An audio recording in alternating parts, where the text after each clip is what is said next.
Hi friends, welcome to my YouTube channel.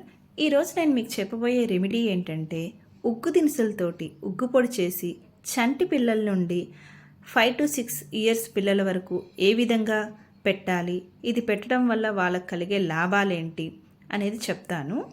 ఇది మన పురాతన కాలం రెమెడీ అని అనుకోవచ్చండి. అంటే మన అమ్మమ్మలు, మన అమ్మల కాలం వరకు అయితే ఉంది. ఈ తరం వాళ్ళు ఇది ఎక్కువగా యూజ్ చేయట్లేదని నేను అనుకుంటున్నాను.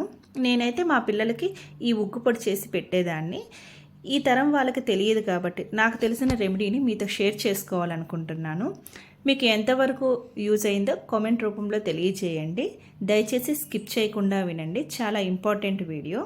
ఈ ఉగ్గు దినుసుల పొడి అనేది పిల్లలకి పెట్టడం వల్ల వాళ్ళకి గ్యాస్ట్రిక్ ప్రాబ్లమ్స్ అనేవి ఉండవు, డైజెషన్ కూడా బాగా జరుగుతుంది. అలాగే పొట్టొబ్బరం లాంటి సమస్యలు కూడా ఉండవు. ఇది న్యాచురల్ రెమెడీ కాబట్టి ఎటువంటి సైడ్ ఎఫెక్ట్స్ ఉండవు.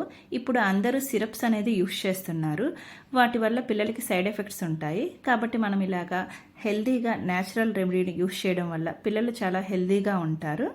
మనము ఈ పొడిని దేల్లో కలపాలి, ఎప్పుడు పిల్లలకు పట్టించాలి అనే విషయాలు కూడా నేను ఈ వీడియోలో క్లియర్గా చెప్తాను. మీరు స్కిప్ చేయకుండా వినండి. ఇప్పుడు మనం ప్రాసెస్లోకి వెళ్ళిపోదాము.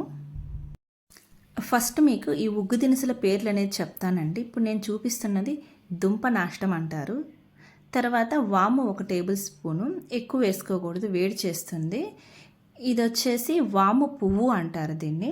తర్వాత చూపిస్తున్నది ఏంటంటే వసకొమ్మ అంటారు. ఈ వసకొమ్మ వల్ల పిల్లలకి మాటలు అనేది చక్కగా వస్తాయి. వీటిని పిప్పర్లు అంటారు. ఇప్పుడు చూపిస్తున్నది ఏంటంటే బొంత మిరియాలు అంటారు. ఇది సునేముక ఆకు. దీనివల్ల పిల్లలకి డైజెషన్ అనేది బాగా జరుగుతుంది. ఇవేంటంటే కస్తూరికాయ, జాజికాయ, కరక్కాయ. ఈ జాజికాయలో విత్తనం ఉంటుందండి, మీరు పగలగొట్టుకుని ఆ విత్తనం అనేది తీసేయాలి. తర్వాత సొంటి. వీటన్నిటిని మనము ఎండలో అనేది కాసేపు ఎండబెట్టుకోవాలండి. లోపల చెమ్మ కానీ ఏమన్నా ఉంటే డ్రై అయిపోతుంది. ఇవన్నీ ఎక్కడ దొరుకుతాయని మీరు అనుకోవచ్చు. ఇవన్నీ మనకి పచారీ కొట్లు అనేది ఉంటాయండి. వెళ్ళి ఉగ్గు దినుసులు అని అడిగితే వాళ్ళు ఇస్తారు. వీటన్నిటిని నేను చిన్న చిన్న పీసెస్గా అనేది కట్ చేసుకున్నాను. గుండ్రాయితో ఇట్లాగా మనం పీసెస్గా చేసుకోవాలి. వీటన్నిటిని మనం కొంచెం ఫ్రై చేసుకోవాలి, ఎందుకంటే తేమ కానీ ఏమన్నా ఉంటే డ్రై అయిపోతాయి. ఈ పొడికి తేమ తగిలితే ఎక్కువ రోజులు ఉండదు కదా.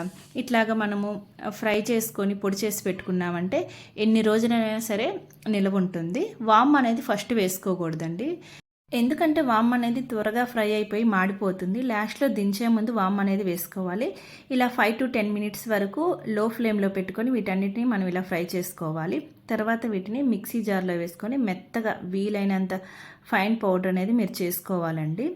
ఇలా పౌడర్ చేసుకున్న తర్వాత దీన్ని మనము వజ్రగాయం పట్టాలి, అంటే జల్లెడ పట్టుకోవాలి. అంటే చిన్న పిల్లలు కదా, ఏమన్నా చిన్న చిన్న పీసెస్ అట్లా నలకలు ఉన్నా కూడా వాళ్ళకి గొంతులో అడ్డుపడతాయి. కాబట్టి మనం ఇలాగా జల్లెడ అనేది పట్టుకోవాలి. నేను ఇట్లాగా పల్చగా ఉన్న తెల్ల క్లాత్ అనేది తీసుకున్నానండి. తీసుకున్న తర్వాత దానిలో పొడి వేసుకొని ఇట్లాగా మనం చేత్తో ఇట్లాగా అంటుంటే సరిపోతుంది. లేదంటే మీకు జల్లెడ ఉంటాయి కదా, జల్లెడతో అయినా మీరు జల్లించుకోవచ్చు.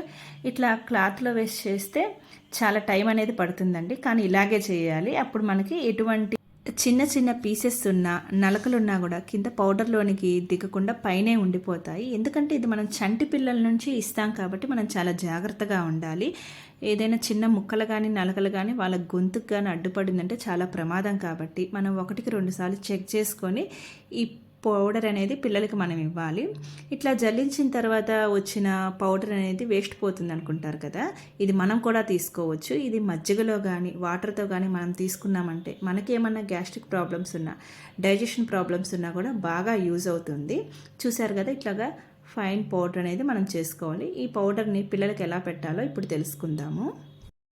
ఒక ఉగ్గిని తీసుకొని కాచి చల్లార్చిన ఆముదం అనేది తీసుకోవాలండి. గానుగల ఆముదం అయితే చాలా మంచిది.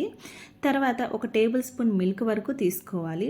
మీరు కనుక తల్లిపాలు ఇస్తున్నట్లయితే తల్లిపాలు అనేది యాడ్ చేసుకోండి. తల్లిపాలు అనేది పిల్లలకు చాలా మంచిది కాబట్టి ఇస్తున్నట్లయితే తల్లిపాలు అనేది యాడ్ చేసుకోండి. తర్వాత మనం తయారు చేసి పెట్టుకున్న ఉగ్గు దినుసుల పొడి అనేది ఒక చిటికెడు వేసుకోండి. మీ పిల్లల ఏజ్ని బట్టి ఈ పౌడర్ అనేది పెంచుకోవచ్చు. నేను ఇప్పుడు చూపిస్తున్న క్వాంటిటీ ఏంటంటే ఒక 1 month బేబీకి చూపిస్తున్నాను. ఇది మీ పిల్లలకి ఎలా వర్క్ అవుతుందో చూసి క్వాంటిటీ తగ్గించాలా పెంచాలా అనేది చూసుకోండి. ఈ 3 తీసుకున్న తర్వాత వీటిని ఫింగర్ తోటి ఇలాగా రౌండ్గా చేయాలి. దీన్ని రంగరించడం అంటారు. ఇలా రంగరించిన మిశ్రమాన్ని పిల్లలకి ఎర్లీ మార్నింగ్ పరగడుపుని ఇచ్చినట్లయితే వాళ్ళకి గ్యాస్ట్రిక్ ప్రాబ్లమ్స్ ఉన్న, డైజెషన్ ప్రాబ్లమ్స్ ఉన్న, పొట్టుబ్బరం సమస్యల నుండి బయటపడతారు. ఇలా ఈ మిశ్రమాన్ని ఇవ్వగానే వాళ్ళకి కొంచెం పాలు అనేది త్రాగించాలి. ఎందుకంటే ఈ మిశ్రమం అనేది గొంతులో అడ్డుపడుతుంది కాబట్టి పాలు త్రాగించినట్లయితే గొంతుకు అడ్డుపడకుండా ఉంటుంది. చూశారు కదా, ఉగ్గు దినుసుల పొడి ఎలా తయారు చేయాలి, ఎలా కలపాలి, పిల్లలకు ఏ విధంగా ఇవ్వాలి, ఇది పిల్లలకి ఇవ్వడం వల్ల ఎటువంటి లాభాలు కలిగాయో మీ అందరికీ అర్థమయ్యాయి అనుకుంటున్నాను. మీకు కనుక నా వీడియో నచ్చినట్లయితే లైక్ చేయండి, షేర్ చేయండి. అలాగే మీకు ఏమైనా డౌట్స్ ఉంటే కూడా కామెంట్ రూపంలో తెలియజేయండి. Thank you.